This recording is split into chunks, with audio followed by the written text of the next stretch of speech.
검수완박 입법이 시행되면 힘센 범죄자들은 사실상 제도적으로 죄짓고도 처벌받지 않게 됩니다.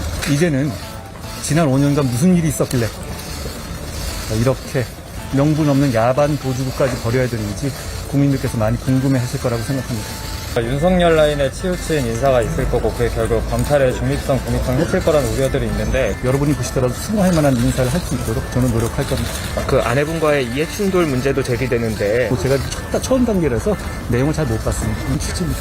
전임 장관들과의 본인과의 가장 큰 차별화가 있다면 거기에 대해서 제가 뭐 이렇게 비교하고 하는 건 좀 주제는 없는 일 같습니다.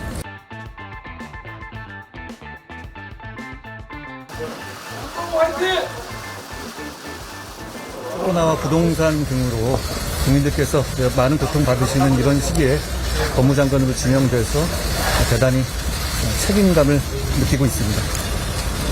글로벌 스탠다드에 부합하는 법제 행정을 하도록 노력하겠습니다.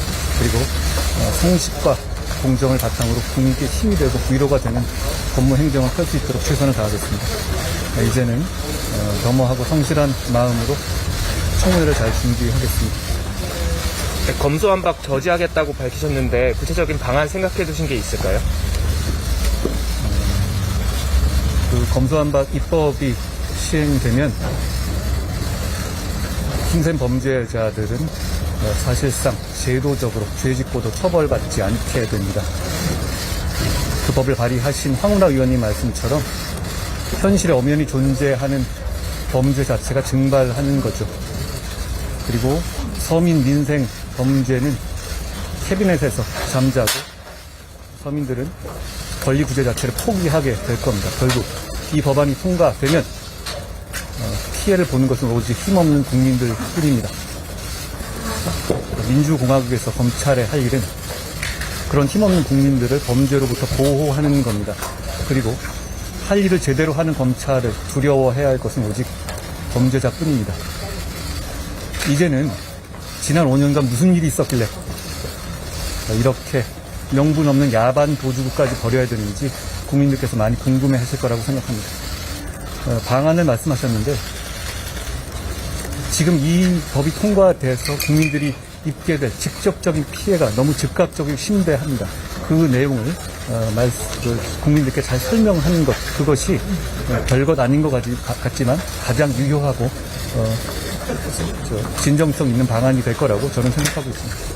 이른바 윤석열 라인에 치우친 인사가 있을 거고 그게 결국 검찰의 중립성, 독립성을 해칠 거라는 우려들이 있는데 구체적으로 좀 어떻게 하실 방침이신지 이런 우려에 대해서는 어떻게 보시는지요? 일단 제가 아직 장관에 취임하기 전이니까 인사 방향에서 말씀드리는 건 적절하지 않지만 일반론으로 말씀드리면 인사라는 것이 뭐 언론 여러분도 마찬가지일 겁니다.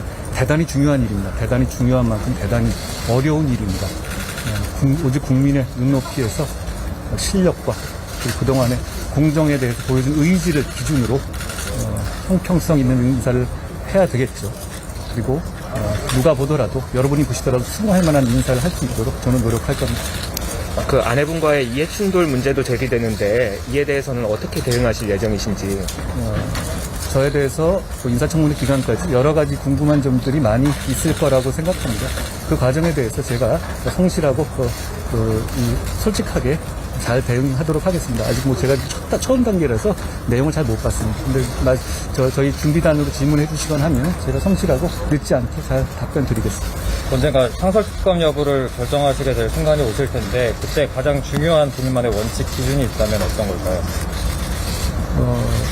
상설특검 제도도 이미 법무부 장관에게 부여되어 있는 임무 중에 하나죠. 거기에 대해서 어떤 특정 사건이라든가 방향을 전제로 해서 제가 지금 단계에서 말씀드리는 것은 괜한 오해만 불러일으킬 것 같습니다. 다만 업무 처리는 공정하고 누구에게나 똑같을 거라는 점을 약속드립니다. 그 당선인이 지명 과정에서 특별히 당부하신 게 있을까요? 우리나라 법제를 비롯해 다른 여러 분야가 세계를 이끄는 분야가 많이 있는데요. 거기에 걸맞는 선진 법제를 글로벌 스탠다드에 맞는 그런 법제를 꼭 구현해 달라는 당부 말씀이 있으셨습니다. 그 검찰총장께서 조금 전에 이 검수완박 법안 통과하려면 본인부터 탄핵을 시켜라 이런 취지로 말씀하셨는데 이런 전체적인 상황에 대해서는 좀 어떻게 보시는지요? 아까 제가 말씀드린 거에 대부분 포함되어 있을 것 같고요. 중요한 것은 이 법안이 통과되면 즉각적으로, 장기적으로가 아니라 즉각적으로 대단한 혼란이 있을 것이고 대단한 국민들의 피해가 있을 겁니다. 그 점에 대해서 사법 시스템 업무에 종사하는 모든 사람들이 거기에 대해서 의견을 말하고 그만큼 절박한 의견을 말하는 것은 직업윤리자 양심의 영역이라고 생각합니다. 그 인사청문회에 임하시는 각오 한 말씀 부탁드립니다. 말씀드린 것처럼 저에 대해서 많은 질문이라든가 궁금한 점이 있으실 텐데요. 솔직하고 성실하고 겸허하게 말씀을 잘 드리겠습니다. 그래서 앞으로 준비해야 될 부분이 많으니까요. 하나만 더 여쭤보겠습니다. 하나 정도만. 청문회 전국에서 다른 후보들에 대해서도 여러 가지 의혹들이 지금 쏟아지고 있는데 과거처럼 검찰의 적극적인 수사 필요하다고 보시는지요?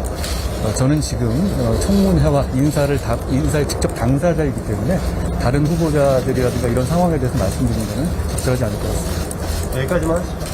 지금 우리나라 사법체계가 글로벌 스탠다드에 뒤처진다거나 혹은 따라가고 있다고 생각하세요? 어떤 나라도 모든 면에서 선진적일 수는 없겠죠. 여러 가지, 그리고 제가 이제 검사 출신이니까 주로 형사법 위주로 생각을 하시는데, 이 법무부는 교정이라든가 조약이라든가 인권, 그리고 이민 등 해가 다양한 영역에 대해서 많은 일을 하고 있습니다. 거기 그 각 분야마다 우리가 선도하고 있는 분야도 있을 것이고 그렇지 않은 분야도 물론 있을 겁니다. 그걸 면밀히 잘 분석해서 모든 분야를 해서 좀 발전이 있을 수 있도록 하겠다, 이런 취지입니다. 전임 장관들과의 본인과의 가장 큰 차별화가 있다면 어떤 걸까요? 제가 당사자로서 그런 말씀을 다 장점이 있으시고 단점이 있으시고 하는 분들로 알고 있는데요. 저도 마찬가지입니다. 거기에 대해서 제가 이렇게 비교하고 하는 건 좀 주제 넘은 일 같습니다. 이 정도 하시면 어떨까요? 없으실 것 같은데?